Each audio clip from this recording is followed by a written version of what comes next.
বিশুদ্ধ ভাষাটা এত জরুরি যে আল্লাহ তাআলা তার প্রিয় হাবিবকে মায়ের বুকের দুধ থেকে বঞ্চিত রেখেছেন শুধু বিশুদ্ধ ভাষার জন্য।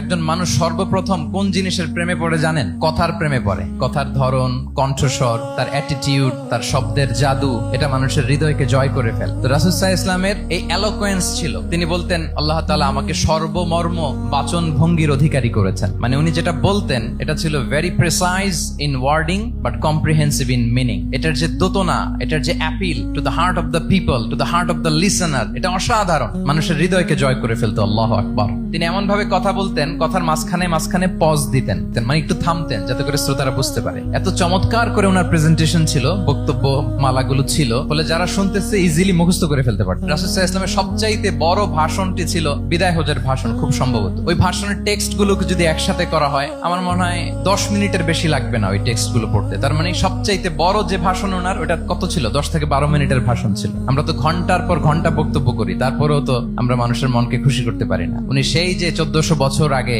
10 মিনিটের একটা ছোট্ট ভাষণ দিলেন, গোটা বিশ্ব আজও হাবুডুবু খায় ওই ভাষণের ভেতর, ঠিক কিনা বলেন?